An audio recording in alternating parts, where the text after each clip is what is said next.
होता है।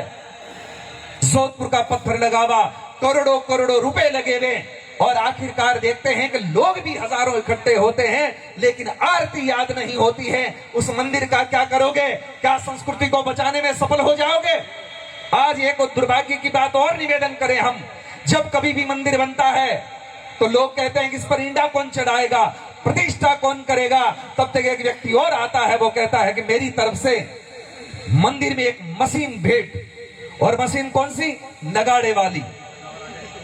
ये आप लोगों को तो बहुत बढ़िया लग सकता है, लेकिन मैं भारतीय संस्कृति को भविष्य भापते हुए ये बात कह सकता हूं, ये सनातन धर्म का और हिंदुओं का सबसे बड़ा दुर्भाग्य है कि आप अपने सनातन धर्म को मंदिरों से बाहर निकाल रहे हो उस मशीन के द्वारा। मशीन जाती है, बस एक खटका गिराया और वो धड़ाधड़ शुरू हो जाता है। उसमें कितना नुकसान हुआ पता है? झालर बजाने वाला चला गया, नगाड़ा बजाने वाला चला गया, घंटी बजाने वाला चला गया। अब रही बात आपकी स्थितियां, जो मैं कह रहा हूं आपको अच्छा ना भी लगे, लेकिन इससे कोई फर्क नहीं पड़ता इस सन्यासी को, क्योंकि मैं जब से घर छोड़ करके निकला था, 6 वर्ष का था, तब से लेकर के आज दिन तक जीवन यात्रा कर रहा हूं। इसमें बिल्कुल बेझिझक कह रहा हूं, और जिसको चुभती है तब भी चुभे। कई बार लोग कहते हैं कि महाराज जी आप ऐसी बात क्यों कह रहे हो, किसी को चुभ जाएगी। मैंने कहा जब तक पैर में कांटा नहीं लगेगा तब तक आदमी अपने पैर को देखेगा भी नहीं कि चुभा क्या है। थोड़ा चुभेगा तो टंटोलेगा। आज दिन तक आप 15-15 सालों से, पता नहीं कितने सालों से भजन संध्याएं कर रहे हो, मंदिर में आकर के मत्था टेक रहे हो, नाक रगड़ रहे हो, लेकिन आरती याद नहीं है। आपको नहीं लगता कि आपका सबसे बड़ा दुर्भाग्य है?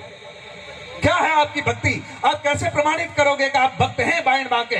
आपको जब कोई मंत्र याद नहीं, जब आपको आरती याद नहीं, आपको प्रणाम करना आपको याद नहीं है। आज कोई प्रणाम करता है तो कैसे करता? यूं करता है। इसका मतलब क्या होता है?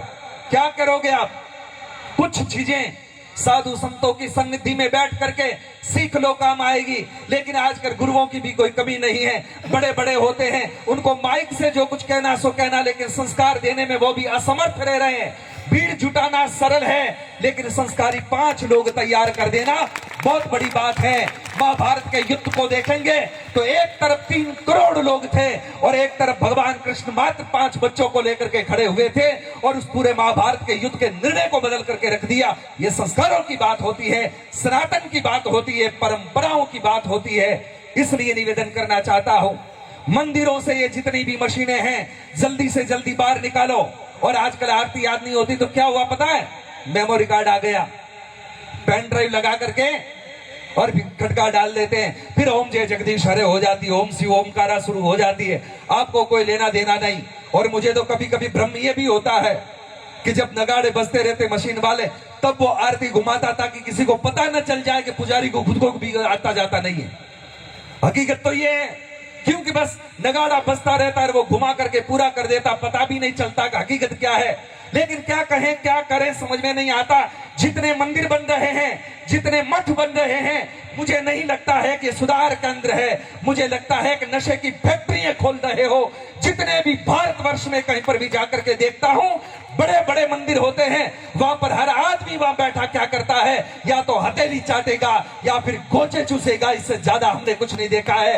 ये दुर्भाग्य है सनातन धर्म का। इसलिए ये बातें आंखों से देखी हुई कह रहा हूं। आपको बुरा लगे तो सुधरने का प्रयत्न करना, ताकि सनातन धर्म अपने पैरों पे खड़ा हो सके, वरना एक समय ऐसा आ जाएगा कि इसको पूरा विकलांग कर डालोगे तुम।